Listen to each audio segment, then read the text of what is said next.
Welcome to episode 161 of Angela Watson's Truth for Teachers. I'm your host, Angela Watson, and I'm here to speak life, encouragement, and truth into the minds and hearts of educators and get you energized for the week ahead. Today, I'm talking with Betsy Potash of Spark Creativity about how to thrive as an introverted teacher. Visit truthforteachers.com to get the transcript or to share your thoughts in the comments. And if you enjoyed this episode, I'd love for you to leave a review on iTunes or in your podcast player app. Do you need graduate level credits for license renewal or a pay step increase? Look no further than Teachers Learning Center, aka TLC. TLC's independent study, self-paced format allows for busy working teachers to earn graduate credits any time of year without time restraints, traveling, or tech hassles. TLC has been offering these courses for over 15 years, and they're a partner with regionally and nationally accredited universities. Go to tlcgraduatecredits.com/Angela. That's tlcgraduatecredits.com/Angela to get your coupon code now.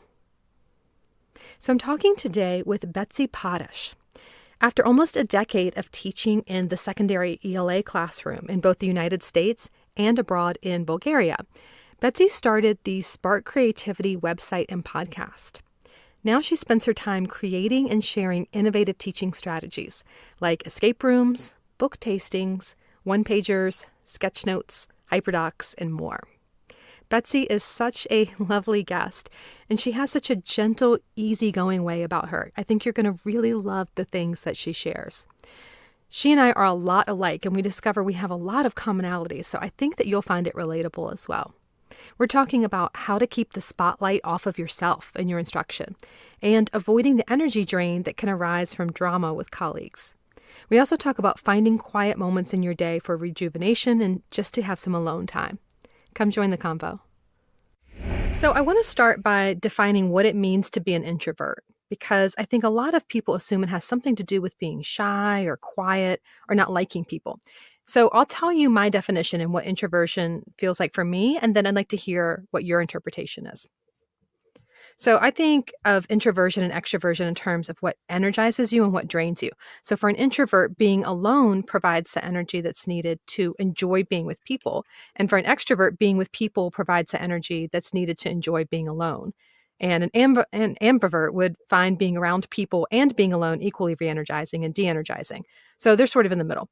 So personally, I'm an introvert, but I think a lot of people wouldn't really guess that about me because I do like being around other people. I enjoy talking. Clearly, I wouldn't have a podcast if I didn't like talking. And I don't consider myself shy. I mean, I can get up on a stage and give a keynote. I just need a lot of alone time afterwards. I really depend on that time alone to recharge after I spent time with people. So I'm wondering, does that ring true for you too, or does introversion work differently for you? Yes, I think I would define it exactly the same way. Although maybe getting up in front of 5,000 people for a keynote would give me a little bit of pause. I'm definitely not shy, but I enjoy having a lot of time alone. When I'm out at a party and with my friends, I love it, but I also am looking forward to getting home and cuddling up in bed and reading my book. I think Yes. a lot of English teachers can relate to that. When I was growing up, I was always hauling home this huge bag of books from the library, like so many that I couldn't carry them in my arms. And I just look forward to that time on my own to read. And I was a serious tennis player, and I was a singles tennis player, which is kind of a solo operation as well. So I had all this time growing up where I was kind of doing my thing. And I got to college and I kind of continued to do more of the same. I was an English major and I played on the tennis team at my school out in California. And they were both bliss for me, just wonderful things to be doing. And as I looked ahead toward what I wanted to do, I could see I'd had so many meaningful connections with kids in my life as a tennis coach, as a youth leader. And I figured this has got to be the job for me. It's going to be perfect. I'm going to get to keep reading all the time. I'm going to share my love of books. I'm going to get to keep playing tennis. I'm going to share my love of tennis and be a coach. What could be more perfect? And so I was really excited, and I got up in front of my very first class, my very first day. I had my sort of dream job, a lot of creative freedom. I didn't have a lot of oversight. Nobody really told me what to do on the first day.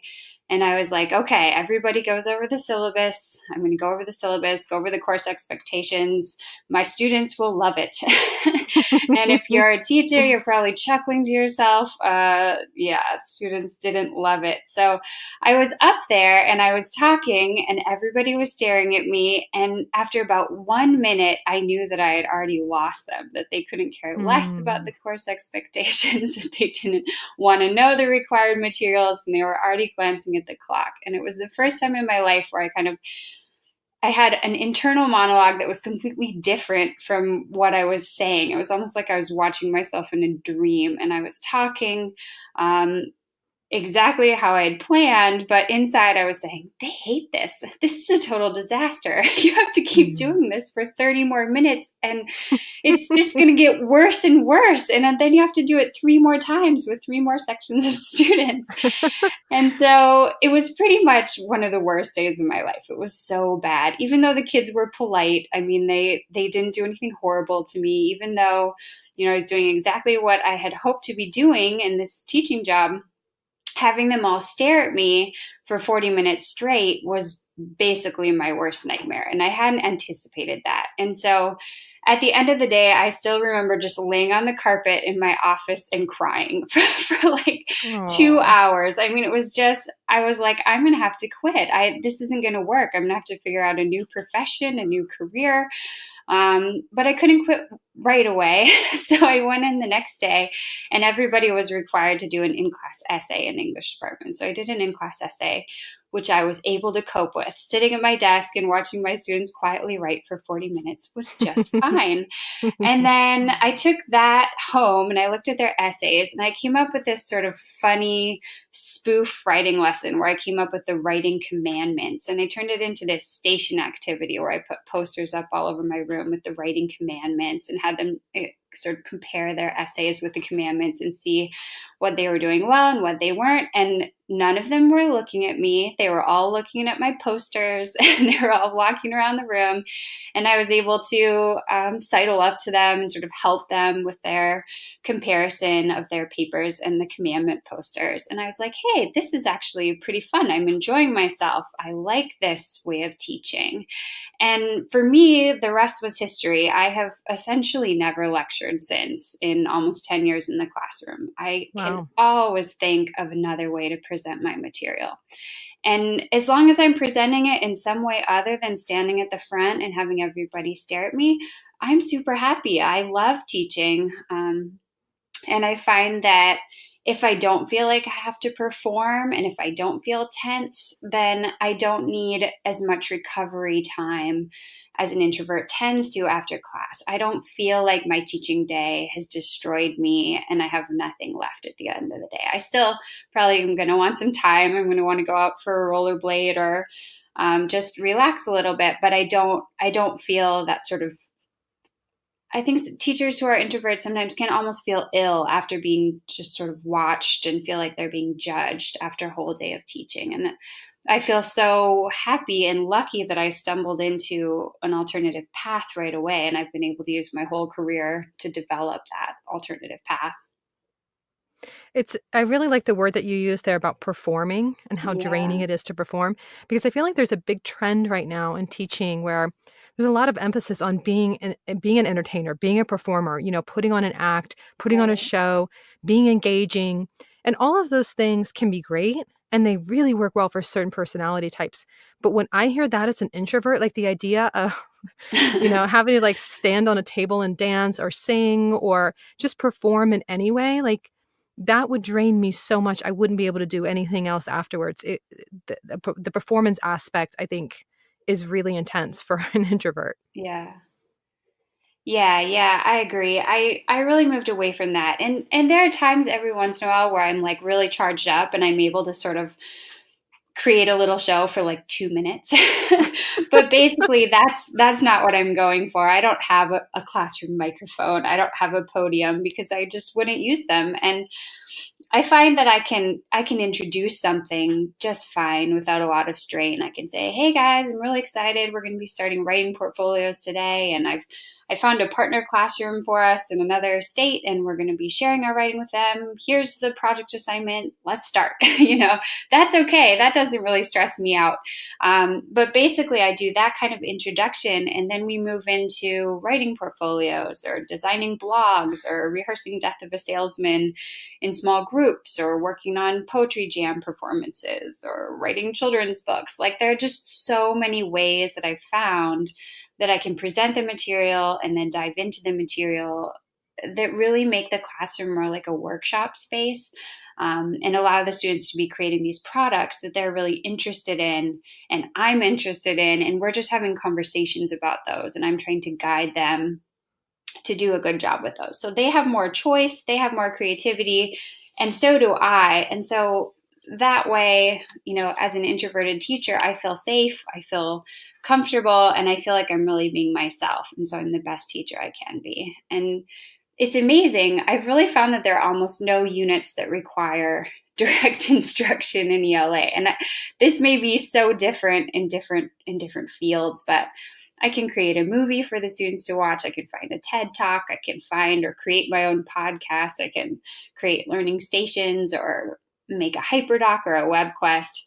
There was this one time when I was trying to figure out how to convey information about Emily Dickinson to my students, and I couldn't think of anything just at the moment. And so I made this multiple choice pre-test for them.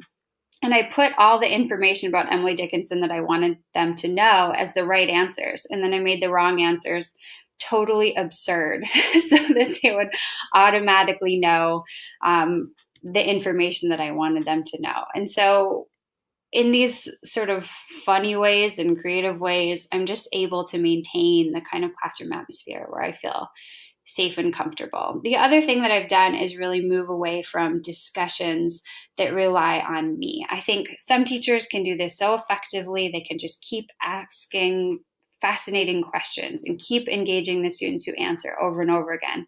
But I can't do that sort of ping pong ball where it comes back and forth to me over and over. And so I've learned that Harkness discussions, which are totally student-centered, very similar to Socratic seminar, fishbowl discussions in literature circles all allow me to teach students how to be good in discussion, how to be good group members, how to pay attention to dynamics, but they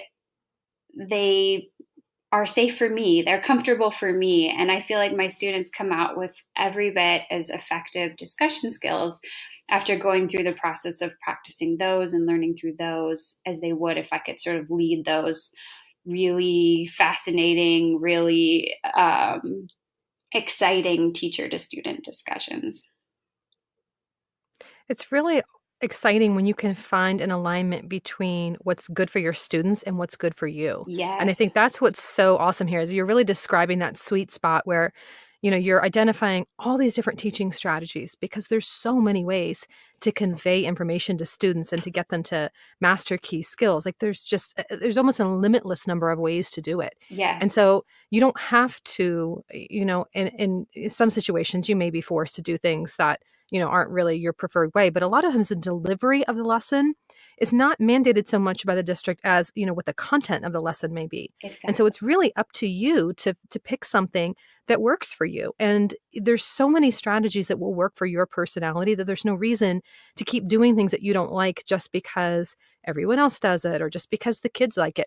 The kids will like something that you also like. Like I feel very, very confident about that. And the more that you like it, actually, the more that they should like it, theoretically, because you're more enthusiastic about it. You're excited about it. Your heart's in it.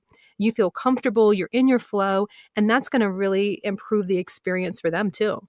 Yes, and I also think that students really, they respond to such different things. And so if we're all trying to do the same thing and we're trying to create the same persona, then the students who don't respond to that are left out. And so by creating, an array of different forms of engagement in different classes, it really benefits the students.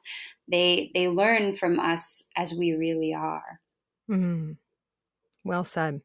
What about the energy drain that can come from interacting with colleagues and other adults in the building? I'm thinking about end of day meetings in particular, because for me, after being with students for 6 or more hours, all I wanted was to just sit alone in my nice, quiet, dark classroom. And having to be sociable, and friendly and warm and asking good questions and being encouraging to my colleagues at 3 p.m. was really, really hard for me. And I felt like I just didn't show up as my best self because I was just too drained to really take an interest in the conversations and participate. So I'm wondering how you handled this sort of thing and how you developed a relational style with other teachers that felt true to who you are.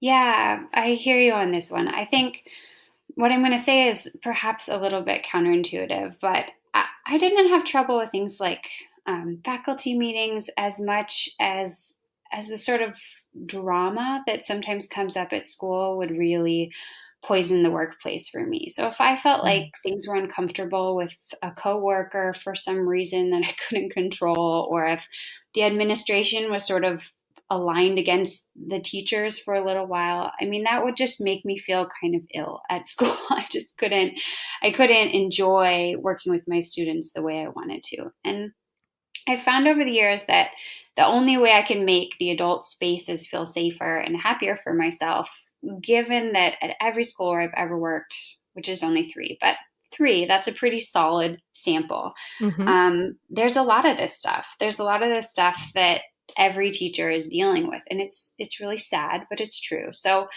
what I found is that I had to be really proactive in making good friends with my colleagues. And I'm going to tell a little bit of a story here, so stay with me. Sure. Early on in my career, after my first year of teaching, I went to this conference, and it was all about student-centered discussion. It was about the Harkness method. And after the first day, there was somebody who came late. This guy walked into the room, and the conference leader introduced him and said, "Oh, Brett Potash is here late. He's just arrived from Mount Kilimanjaro, where he's been for a few weeks volunteering and climbing the mountain." And I thought he looked so sort of shell-shocked by his reentry to the US and jet-lagged. And so I went over to talk to him because I felt sort of worried about him. And it turned out that we got along very well. And a year later, he moved to California to teach with me and proposed marriage to me. And he had this idea right away when he moved out there that we should start hosting a get together for teachers every single Friday night. And I was like, what? we couldn't possibly do that. And he was like, oh yeah, we could. It would be so fun. And I was like, every Friday night, everybody? And he was like, yeah. And I said, no, we should just invite the people we know. I mean, people aren't going to come over who don't even know us. That's going to be weird. And he was like, no, we should make it open so we can just get to know everybody and everybody feels welcome. It'll be so good for the teaching community and for us to make friends. And I was like, yeah, okay.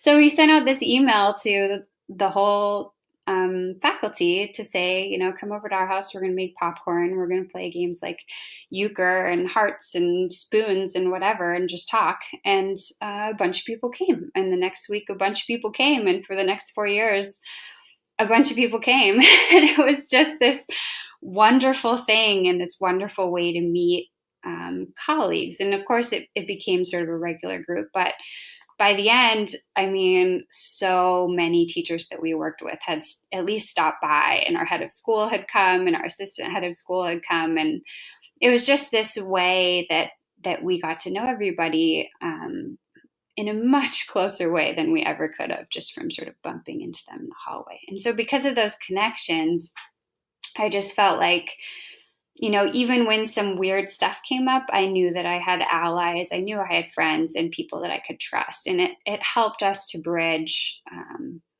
difficult times. And so I think for introverts, it's not always easy to be proactive in inviting somebody to do something, or, picking up coffee for the whole English department, or dipping your head into a new teacher's room to say like, hey, how's it going? Is there anything I can help with?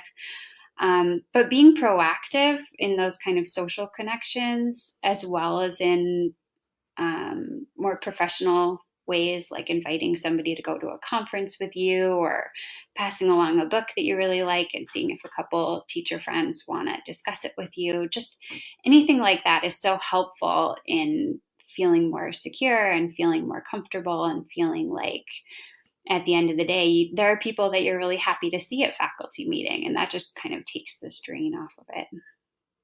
Yeah, and you know what else I feel like that does is when you get to know your colleagues better, it removes the pressure to make small talk. Because Yes. for me as an introvert, one of the most draining things really is small talk, is that like sort of uncomfortable silence with people you don't know very well, and you're talking about things you don't care about, and it's like, oh my gosh, can't we just sit here in silence? But if I'm with a friend, if I'm with someone that I know well, and we have, we've talked about more personal things, or we've just talked about things that are going on in our lives, now we're moved past the small talk part, so that when we are in the lunchroom or passing each other in the hallway, I can have a more meaningful connection. And those meaningful connections are really energizing for me. It's the shallow stuff as an introvert that just it does nothing for me. But if I'm actually, having a nice moment where, as you said, like discussing a book with a colleague, I would love that. That would be so energizing. Yes, I couldn't agree more. One of the things that I always advise teachers is to look for moments throughout the day for rejuvenating and finding ways to re-energize. So the idea is that you're not just running yourself ragged and never sitting down from the moment you arrive at school until you leave in the afternoon. So one of the things that I did for that, to make that more possible for me, was alternating high energy and low energy activities with kids. So if we did something that was really intense, then we would, maybe turn the lights off and have some silent reading or some silent writing, or some sort of downtime or reflection time for them right afterward. And that really helped me a lot. And I know it helped the introverted kids in my class who were also feeling very overstimulated after some of those more, rambunctious collaborative type of activities. So sort of alternating things would really help me a lot. So I would have that built-in moment, and little breaks sort of built into the day where I could sit for a few moments and compose myself while the kids were doing something independently, as well as really non-instructional time. So, you know, eating alone in my room, or else sometimes I would eat with just one other friend where I knew I could really just relax and be myself. And sometimes we wouldn't even really talk. We might just talk a little bit, but we could sit in silence together, and that felt comfortable. So those were some of the ways that I built in alone time or downtime or quiet time for myself throughout the day. And it really made a big difference. So I'm wondering if that's something that you did, not just in your instruction, but just throughout your teaching day, to decompress or to re-energize. Yeah, yeah, you and I are definitely on the same page with this. Well, I didn't think about it as much for my students. I think because you taught a lot in elementary, right? Mm-hmm. So you were with them for a really long chunk of time. Yes. So I didn't think about that as much in my instruction because I was with my students more briefly. But I think it's a good point, and it's something I'll think about more. But for myself, um, for sure. I've been known to lock my classroom door and do online yoga for 20 minutes in the middle of the day. I love Uh, that. I was once like mid downward dog in my classroom when the janitor unlocked the door to come in and clean something. And I was like, hi. um, but I also would agree with you on the eating lunch in my classroom thing. Um, I actually can't think of a single time in my career when I have eaten lunch in the cafeteria or the dining hall or the teacher's room, depending on what school I was at. I just always eat at my desk. Or there have even been times I've worked for part of my career in boarding schools, which is a whole another Mm. thing because you're involved throughout the day, and with coaching and with time in the dormitory and with meals and stuff as well. But it also means you can live right at your school. And so sometimes I would even just run home and be at home for lunch. And that time for me was probably the most important in the whole day. I don't know that the rest of the day would have worked if I didn't have that time. And I would just listen to a podcast, or I would watch the Gilmore Girls or the Great British Baking Show or whatever, or read a book. And that was so important to me. I would look forward to that, and it would recharge my batteries. And I relied on that kind of quiet time to think about what was coming up in the afternoon as well. And while I would sometimes have to dash out and make copies or fit in a meeting or something, there was almost always at least a 20-minute block where I could be on my own. And that was key. That's so good to recognize that in yourself. Just notice what your needs are. And it may be different from day to day. Some days you may need more quiet time or downtime than others, but to really pay attention to that and to prioritize it, even if everyone else isn't doing it that way, even if there's something else that you feel like you should be doing. If that's what you need to really be your best self for your students in the afternoon, then that's what you need. And Yeah. there's nothing to be embarrassed about or ashamed about or to feel like you're compensating for something. I think just really being in tune with that is so important. And I think that's really just a great thing to share. Yeah, yeah. My husband would always go and eat with all the other teachers and then come chat with me for like 2 minutes at the end of lunch and be like, "We missed you. Hi." And then go off and do his own teaching. So obviously you married an extrovert. Yes, definitely. I did too. My husband loves being around other people. He can talk to anyone about anything. It's just so energizing for him. And it's so interesting to watch opposites attract in that way. Yes, yes. They need us. It's a really nice balance. It is. Yeah, yeah. What's something that you wish that all introverted teachers knew about how to make teaching more enjoyable and less draining for their personality type? Yeah, I think the biggest thing I would suggest, based on my own life and experience as a teacher, is just to honor what actually works for you. Hmm. There is no formula. There are a million and one ways to be a good teacher, and I've always been my happiest as a teacher when I was using my gifts, what I really truly enjoy, in a way that made me feel safe and comfortable. I shouldn't have to recover after teaching, and neither should anybody. It should be something that can give you joy and something that can make you feel good and feel safe. And of course, there are going to be tough days. I mean, everybody has to recover after tough days and tough chunks. But the day to day, I feel like there is a way, at least there has been for me, where I could feel really excited to go into work and I could feel really happy to greet my students. And I didn't feel judged. I just felt like I was able to be who I really was. And I think everybody should have that. If you want more from Betsy Mork, check out the Spark Creativity podcast. You can start with episode 41 if you like. That's where she and I are talking about teacher mindset and happiness. Have a great week. You can do this. And remember, it's not going to be easy. It's going to be worth it.